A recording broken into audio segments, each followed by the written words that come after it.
Bueno, compañeros, pues buenas tardes. Buenas tardes, muchas gracias por la invitación. Es un gusto estar de regreso en el Estado de México. Ya saben, tuve que salir corriendo hacia Chihuahua, entonces vengo regresando a casa, a Xtoco. Entonces, muchas gracias por la invitación para esta charla. Y vamos a hablar hoy de la nueva escuela mexicana, de los libros de texto, del proyecto del humanismo mexicano. Voy a tratar de resolver 4 preguntas a lo largo de la charla. Una, ¿qué es la nueva escuela mexicana? Segunda pregunta, ¿qué no es la nueva escuela mexicana? ¿Qué son los libros de texto de la nueva escuela mexicana y qué no son los libros de texto de la nueva escuela mexicana? Estas 4 preguntas van a ir delineando la charla del día de hoy. Así que, bueno, sin más preámbulos, bueno, antes también para presentarme un poco, los que no me conozcan, me llamo Max Arriaga Navarro, soy profesor ahora de la Universidad Autónoma de Ciudad Juárez desde el año 2010, formo parte de esa universidad, que me inicié como maestro muy cerca de aquí, en Texcoco, como maestro de secundaria, di clases en Texcoco, en Teotihuacán, en Acolman, en toda esa zona fui maestro de secundaria, de preparatoria. Y desde el 2010 les digo, el encargo fue en la Universidad Autónoma de Ciudad Juárez, donde ahora soy profesor. En el 2018 nos invitan a trabajar en la transición, después nos dan el encargo de las bibliotecas públicas, donde hacemos toda una campaña para reformar su ley y mejorar esos espacios bibliotecarios. Instalamos docenas de bibliotecas, pero más que instalaciones, repartimos libros que ya no se hacía por toda la red nacional de bibliotecas, y desde el 2021 nos invitan a tomar el tema del libro de texto gratuito, a llevar la nueva escuela mexicana, que en ese momento solo estaba en el artículo 3º y la Ley General de Educación, hacia educación básica, cambiar el plan de estudios, los programas y tener la familia de libros de texto completa.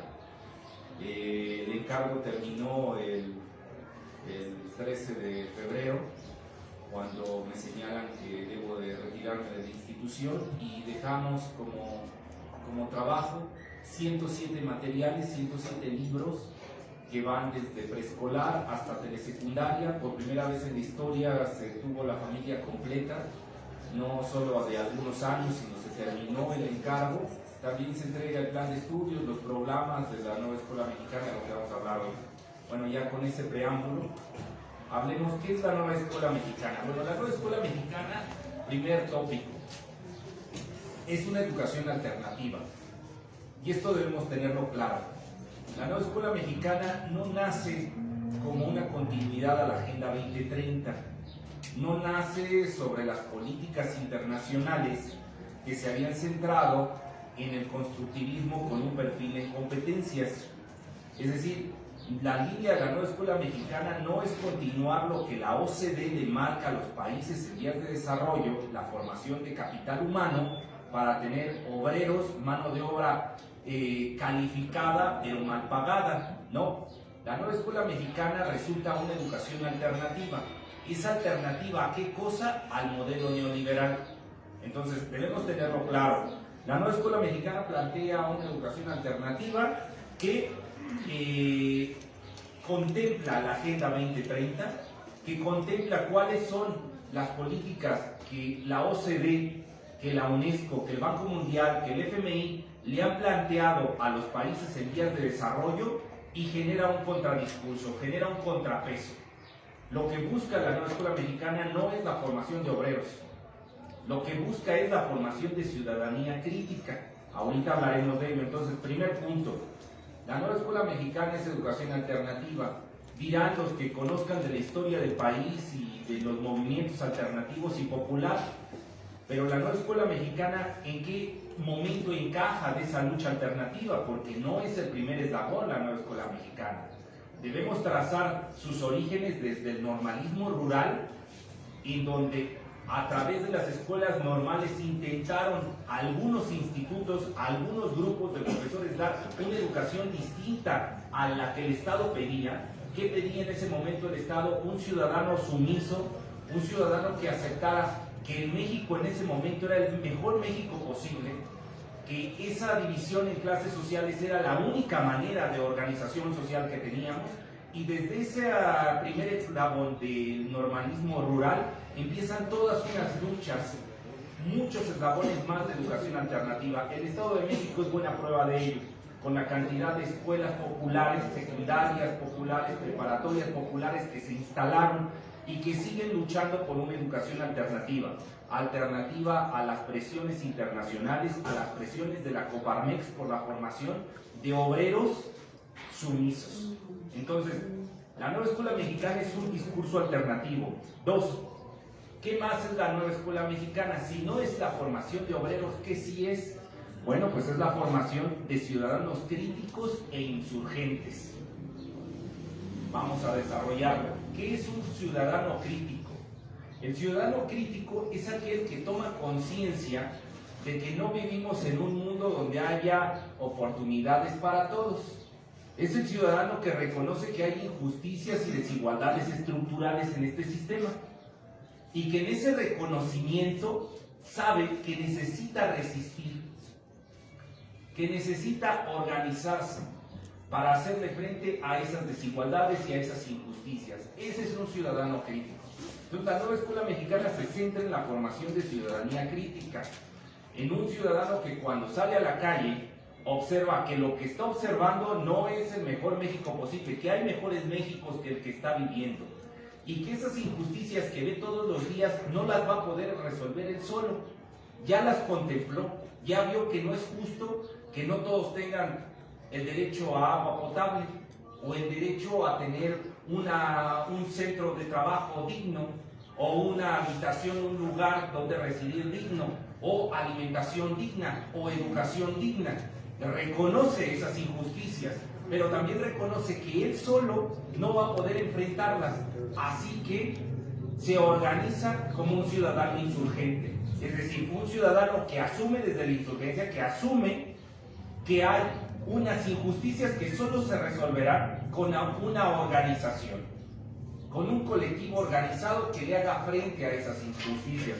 Entonces, ¿qué es la nueva escuela mexicana? Es la formación de ciudadanía crítica e insurgente. Tercer punto, la nueva escuela mexicana es conciencia crítica, y aquí debemos de desarrollarlo también. Veamos, todos nosotros transitamos a lo largo de la vida, en la toma de conciencia política de cada uno de nosotros, transitamos varios estadios. El primero de ellos es una conciencia ingenua o una conciencia natural. Es aquella conciencia en donde no tomamos, no vemos que hay injusticias y desigualdades. Creemos que esto siempre ha estado así y que así seguirá, que no hay mucho que hacer.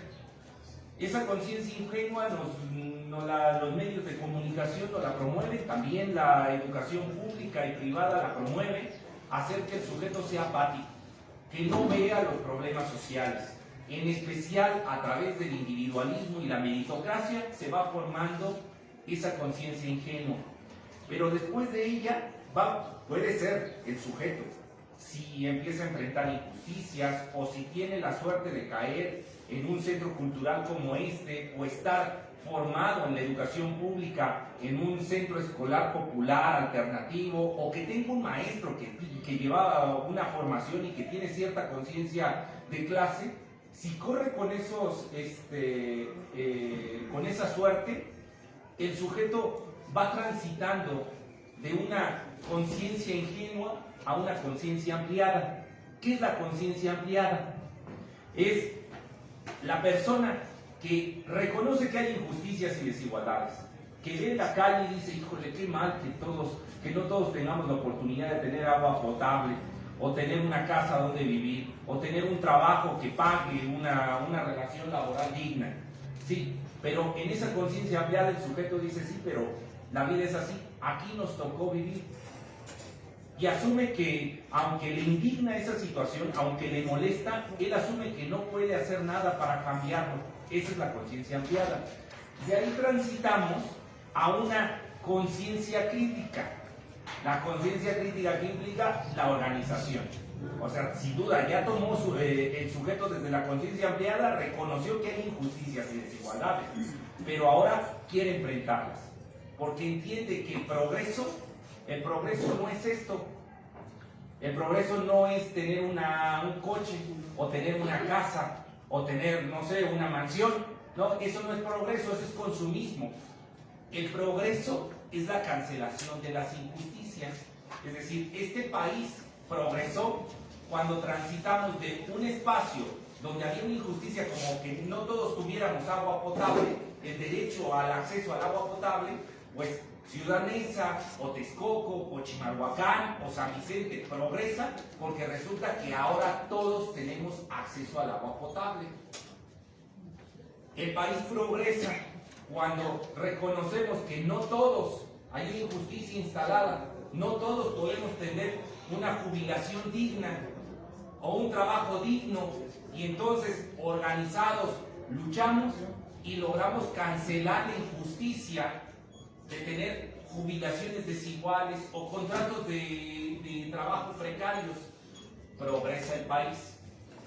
Entonces, la conciencia crítica es ese estado del sujeto en donde transita de una conciencia ampliada, en donde reconoce que la vida es dura y que no debiera ser así, a una conciencia política en donde dice, bueno, pues vamos a resolverla. ¿Qué vamos a hacer entre todos para cambiar la situación en la que nos encontramos? ¿Cómo nos vamos a organizar? ¿Cómo vamos a asumir? ¿Cómo le vamos a hacer frente a todas las personas que han generado estas injusticias? ¿Cómo reconocemos quiénes son nuestros aliados? Pero también cómo reconocemos quiénes son nuestros antagonistas. En este juego de desigualdades que está instalado, ¿quién gana con esas desigualdades? Aquel cacique, aquel dueño de esa empresa, aquel político, aquel líder sindical. Bueno, ahora que reconocemos quiénes son nuestros antagonistas, reconocemos quiénes son nuestros aliados. Bueno, nuestros aliados somos todos nosotros que vivimos en este marco de injusticia. Bueno, y ahora, ¿qué vamos a hacer? ¿Qué acciones políticas vamos a desarrollar para hacerle frente a todos estos antagonistas que nos tienen en estas desigualdades, que nos tienen en este marco de injusticia? Bueno, pues esa es la nueva escuela mexicana. La nueva escuela mexicana es la toma de conciencia crítica por parte de los estudiantes. Ahora la iré desarrollando ya en la práctica de eso, cómo se hizo. Ahorita estoy todavía en la parte teórica. Ahora, ¿qué más es la nueva escuela mexicana? Ya dije, la nueva escuela mexicana es una educación alternativa. ¿Alternativa a qué? Al modelo neoliberal. A la propuesta hecha desde el Banco Mundial, desde la OCDE, para tener mano de obra barata. Es la formación de ciudadanía crítica e insurgente. Es un ciudadano que no acepta que este país es el mejor país posible y que en ese reconocimiento de mundos mejores, de utopías, sabe que para lograr esa utopía solo la logrará en comunidad, a través de la organización. Que no es algo que va a llegar un líder, por más que sea carismático, y que le va a regalar. Es algo que tendrá que conquistar, pero conquistar a través de la organización comunitaria. Y llegamos al punto 4. ¿Qué más es la nueva escuela mexicana? Es progreso. Pero repito, no es el progreso del consumismo, porque cuando uno les pregunta a los compañeros, bueno, ¿y qué entiende por progreso? Y dice, no, pues progreso pues, es tener más, ¿no? Es avanzar. Y dice uno, bueno, ¿y cómo entiende usted el avance? No, pues yo avancé porque yo tenía un Volkswagen y ahora tengo una camionetota, ¿no? Y yo avancé porque pues, yo vivía en una vecindad y ahora tengo una casa de interés social y entonces avancé. Y yo avancé porque no tenía trabajo y ahora ya tengo trabajo. No. Ahí todavía, aunque estamos desde la clase social trabajadora, seguimos pensando el progreso como un amasar capital.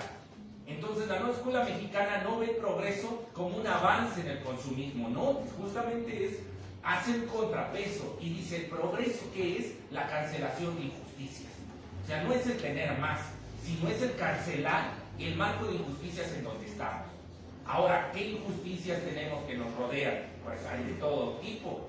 O sea, no tenemos acceso a un sistema de salud digno, no tenemos agua potable, no tenemos un sistema de seguridad o una seguridad pública que nos garantice llegar a casa, no tenemos casas habitación dignas, no tenemos la oportunidad o el derecho de ofrecerle a nuestros hijos una educación, dicen los neoliberales, de excelencia o de calidad, es decir, una educación que abra la conciencia de las personas y que tome el avance de la ciencia y la tecnología para ofrecérselo a la comunidad y entonces resolver las injusticias que hay. No tenemos eso. Esos problemas que estamos viviendo, todo eso es un retroceso. Esos marcos de injusticia, si queremos progresar, necesitamos cancelarlos. Entonces, la nueva escuela mexicana es progreso. Último elemento, y termino la parte teórica de qué es la nueva escuela mexicana. Es justicia social. Déjenme, alguien me está llamando. Sí, Raúl. Estoy en el evento ya.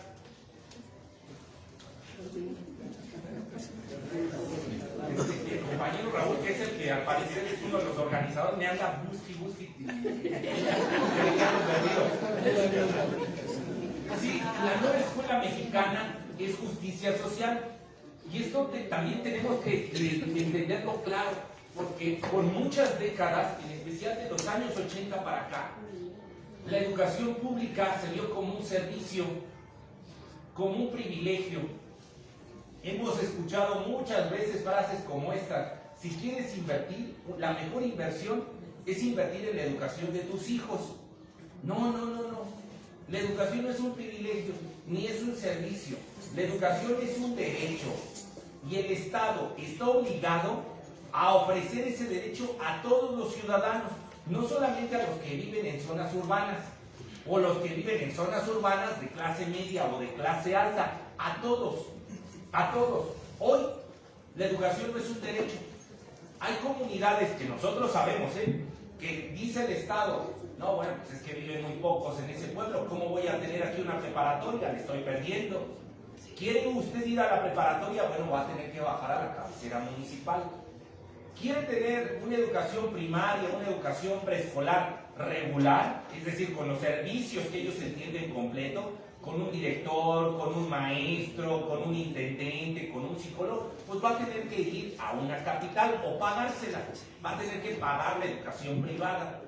Bueno, pues eso no es la nueva escuela mexicana. Eso es el neoliberalismo educativo. Hacer ver que la educación es un privilegio y que el privilegio lo reciben aquellos que están en la clase media o en la clase alta. Y la gente de la clase baja, la gente trabajadora, tiene que aceptar las condiciones que están instaladas en sus territorios. Bueno, pues eso no es nueva escuela mexicana. La nueva escuela mexicana era justicia social. Lo que buscaba en su momento era que en cualquier lugar del país, por muy pequeño que sea, si ahí había ciudadanos viviendo, debía darse el derecho a la educación. Esas personas necesitaban tener una primaria, una secundaria, una preparatoria, una preescolar. Esas preescolares debían ofrecer el marco educativo completo, es decir, tener un director, tener maestros, tener baños, tener luz, tener drenaje, tener agua potable. Eso es la nueva escuela mexicana, es justicia social, es entender la educación como derecho y no solo como un servicio. Ahora, ya que estamos en eso, ya que estamos delimitando qué es la nueva escuela mexicana, digamos también pues qué no es. Y esto lo voy a decir ¿por qué? Porque en el sexenio anterior hubo muchas luchas, muchas resistencias, en especial en los estados en donde digamos que la idea de la izquierda progresista no avanzaba.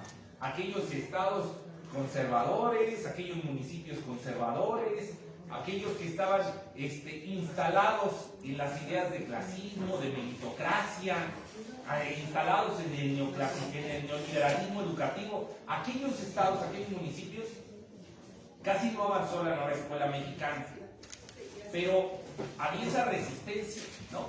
Había esa lucha cultural de plantear: estos son los principios del humanismo y de la nueva escuela mexicana.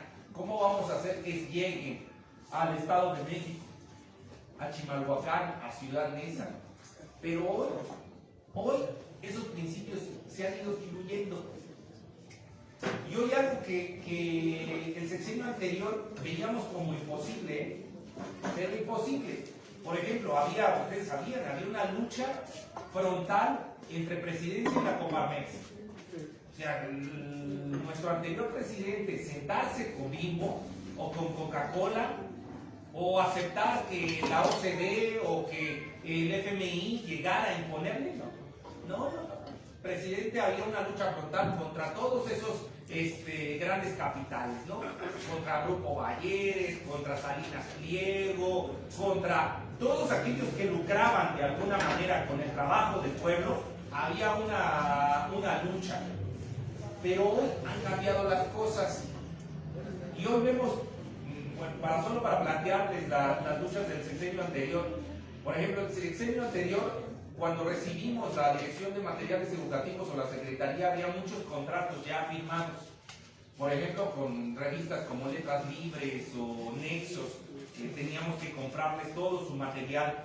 O había que comprarle los libros de texto a Santillanas, a Trillas, a Castillo, a SM, o a editoriales de otros países, ¿no? Como Macmillan o Penguin Random House, que se les compraban sus materiales. Bueno, pues algo que hicimos desde los primeros días fue cancelar esos contratos y ya no comprarle, ya no permitir que hubiera empresarios que lucraran con la educación. Claro, no llegamos hasta las últimas consecuencias, yo lo planteaba con los secretarios en su momento. Necesitamos ir a enfrentar a los grandes capitales y sin duda a Santillana y Trilla son uno de ellos, pero hay más. Todas estas escuelas privadas que se han instalado en nuestros territorios y que han ocupado espacios que deberían ser ocupados por la educación pública, ahí es donde está la lucha. La lucha está en la precariedad que tienen esos centros de educación, donde uno va. No hay drenaje, no hay agua potable, no está el director asignado, no hay intendente, el maestro también está tan solo como interino. ¿Cuántas veces no lo hemos vivido en esos centros escolares? Bueno, pues ahí estaba la lucha. Hoy la lucha ya se está desviando. Y hoy ahora dicen, regresamos otra vez a épocas neoliberales donde dice la institución, dice la secretaría, bueno, ¿para qué estar luchando con los empresarios? Mejor que nos ayuden a dar una buena educación. Sí, pero nadie da nada gratis. O sea, cuando, por ejemplo, los últimos convenios que ha estado firmando la Secretaría de Educación Pública, voy a poner dos.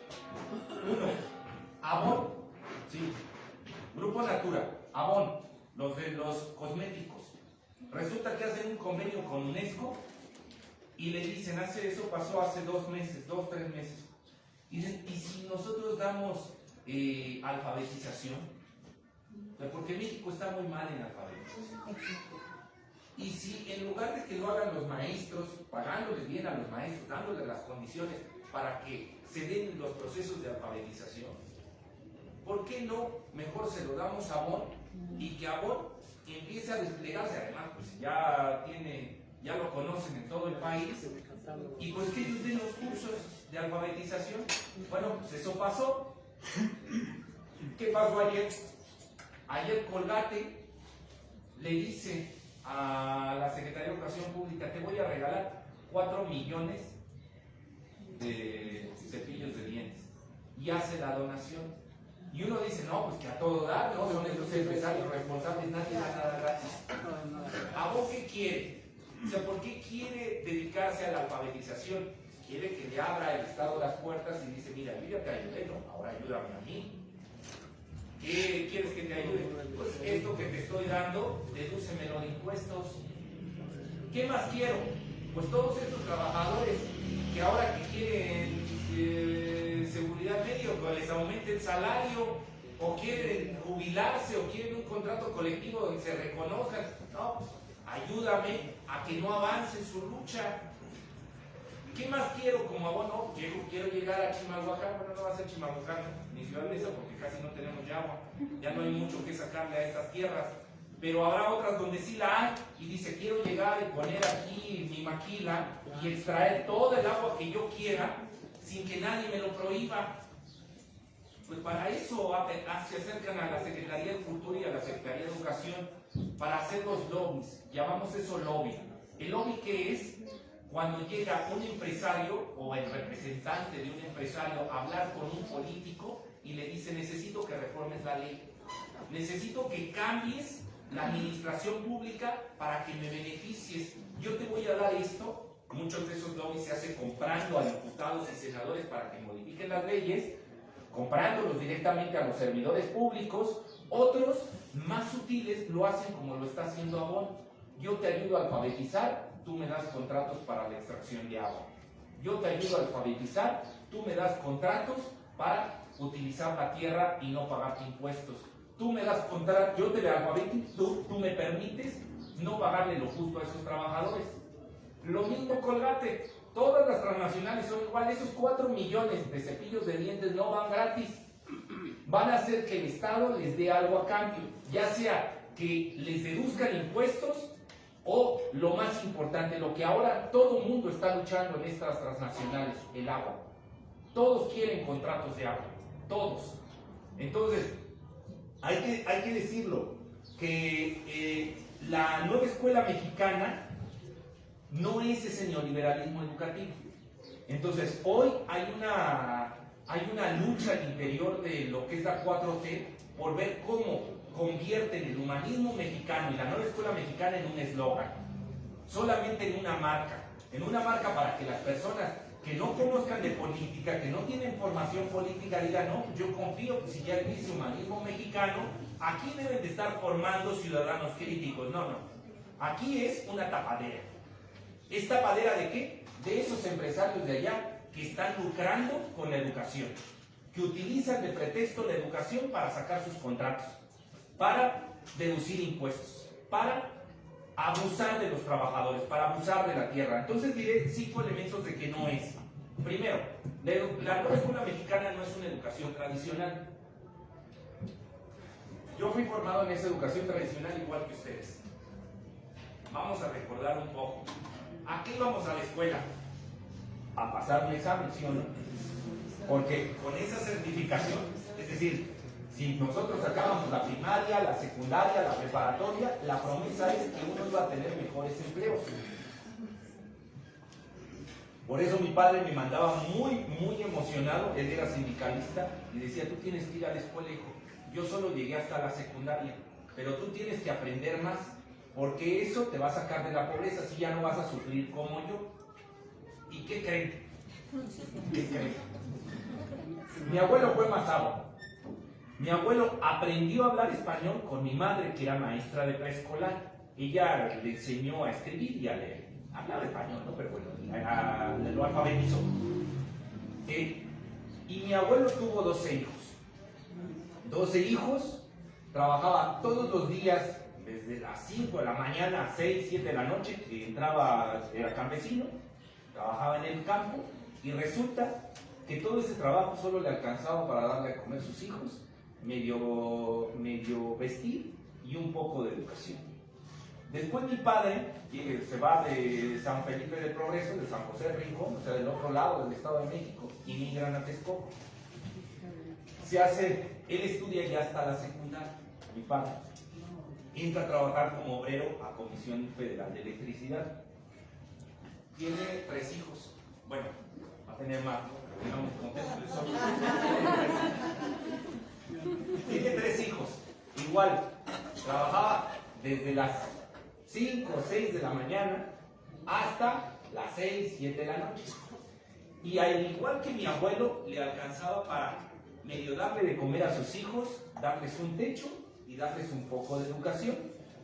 Es decir, no hubo movilidad social.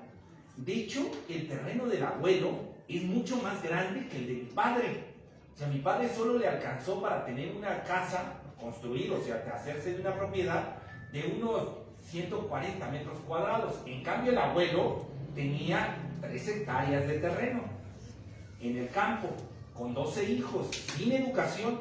Entonces, ni movilidad social, es decir, mi padre con secundaria no pasó a clase media o media alta, siguió siendo clase trabajadora. No hubo movilidad social. Y dice uno: bueno, ya su hijo, pues su hijo ya es universitario, el hijo ya no solo estudió la secundaria, yo ya estudié una maestría, un doctorado. Y resulta,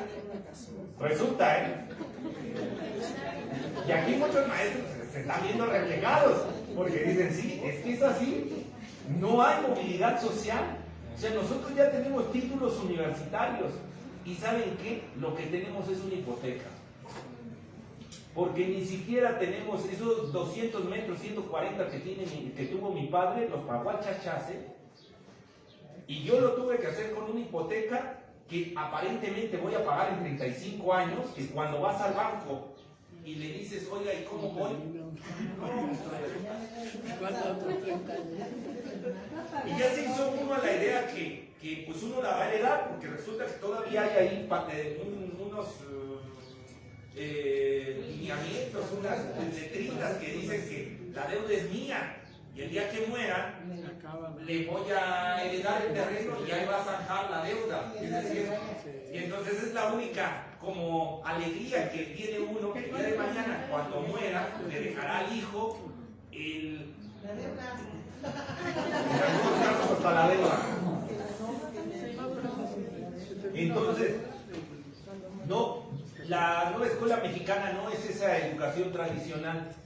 No es esa educación donde nos hacían creer en la escuela que si salías bien, que si terminabas tus estudios te iba a ir mejor. No, la nueva escuela mexicana te dice, no, compañero, esa es una conciencia ingenua. Tú vas a la escuela a entender que hay un marco de injusticias y desigualdades. Que hay injusticias, que no es justo que haya zonas en Texcoco donde hay agua potable las 24 horas.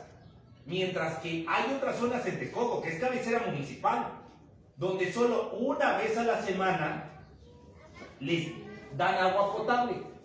Más o menos, porque tomas de esa agua y resulta que en esas colonias no es agua potable. O sea, hay agua, pero hay aquel que se anime a tomar de agua de esa llave. En cambio, hay otras colonias que sí, que tú le abres a las 11 de la noche, a las 12, y hay agua potable. Bueno, pues eso es una injusticia, esa es una desigualdad estructural, porque esta colonia sí tiene servicio y este no. Ahora vámonos a la cuestión de seguridad pública. Igual en Texcoco hay zonas que tú sales a las 8 o 9 de la noche o regresas de trabajar a las 8 o 9 de la noche y aguas. O sea, ya sabes que te vas a arriesgar, que te puede salir por ahí una Julia y te detengan y resulte que el cúter que llevabas, con el que cortas, con el que trabajas, digan es un arma blanca y te trepen y más adelante te quiten los pocos pesos que traes encima. O que puede ser que te alcance alguien en bicicleta, alguien en una moto, te quite los tenis, te quite la chamarra, el celular. Bueno, eso es una injusticia y es una desigualdad, porque resulta que hay otros fraccionamientos, ahora les dicen clústeres, ¿no? Donde dentro tienen hasta oxxos y farmacias, como son como pequeñas ciudades, donde ahí vive la clase alta, la clase de los patrones, y entonces ellos sí tienen ahí seguridad las 24 horas, sí tienen agua potable, sí tienen drenaje. Pues eso es una desigualdad estructural. ¿Qué es la nueva escuela mexicana? Es esa educación alternativa, es esa educación otra, distinta, en donde dice, no, tú no vienes aquí a la escuela a pasar una asignatura. A mí me da igual si sacas en el examen, que ni va a haber exámenes, No va a haber exámenes para que tú te vayas aquí pensando, es que yo saqué 10, o yo soy un niño de 8. No. Mi meta como maestro no es que tú te sientas un niño de 10, sino mi meta es que cuando salgas de aquí, en lugar de estar viendo la televisión y estar ahí fantaseando con todo eso que te venden, de que parece ser que vas a ser más feliz cuando tomes una Coca-Cola, que vas a ser más feliz cuando hagas unas sabritas, cuando tengas esos pantalones, cuando tengas ese coche, no. Mi meta es quitarte esa venda de los ojos, que tomes conciencia de que vives en un marco de injusticias y que la única manera de progresar es cancelándolas. Cuando todos, voy otra vez al municipio de Texcoco, cuando todos en Texcoco tengamos agua potable las 24 horas, Texcoco va a progresar. Cuando todos en Texcoco a la hora que sea, puedan tener seguridad de que no los van a asaltar, entonces Texcoco va a progresar. Bueno, pues ahora, ¿cómo vamos a llegar ahí? Con una educación alternativa, en donde en lugar de estar pasando exámenes, la gente aprenda cómo se organiza, cómo logramos organizarnos en comunidad, cómo nos quitamos las malas prácticas que hay, donde yo soy el que mando, ustedes son los que obedecen. Yo vengo a decirles qué tenemos que hacer para salir adelante. ¿Cómo vamos a tener herramientas distintas? Porque eso pasa en las empresas. Así es como funcionan los caciques.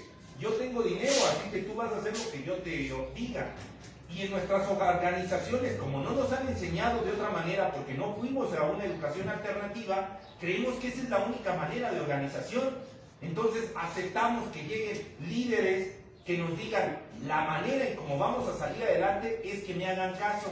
Y entonces ahora vamos a hacer esto. Bueno, la educación alternativa de la nueva escuela mexicana se centraba en la comunidad. Y si participamos todos, y si nos escuchamos entre todos, y si hacemos trabajo asambleario, y entre todos nosotros tomamos acuerdos, y entre todos nosotros también asumimos las obligaciones de esta transformación, y todos arrimamos el hombro, y si nos rotamos, o sea, cuando tenemos encargados, ¿no? Delegados, y a ver, los compañeros que tienen este liderazgo natural, los reconocemos como líderes y les damos los encargos. Bueno, pues usted se va a encargar de la cuestión de organización, usted de la lucha laboral, usted del área de comunicación, y tenemos ahí nuestro equipo, ¿no? Lo vamos organizando. Y si nos rotamos, y si tenemos sistema de rotación, en donde para evitar que con el tiempo se vayan dando malas prácticas, la comunidad asume que la rotación es fundamental en la construcción comunitaria, en donde los encargos no son de por vida ni los liderazgos, sino es eso, un encargo momentáneo en donde se debe pasar la estafeta, donde se debe estar en una formación continua de los integrantes de la comunidad. Bueno, pues eso es la nueva escuela mexicana. Entonces la nueva escuela mexicana no es educación tradicional. No es ir a la escuela a pasar un examen, no es ir a la escuela a memorizar, no es creer que solamente las matemáticas y el español nos van a traer progreso. No, la nueva escuela mexicana es la formación de pensamiento crítico. Segundo elemento, ¿qué no es nueva escuela mexicana? Este va a doler, ¿eh? Porque de allá vengo. La nueva escuela mexicana no es precariedad laboral. En ninguno de los sentidos, ni educativa ni laboral.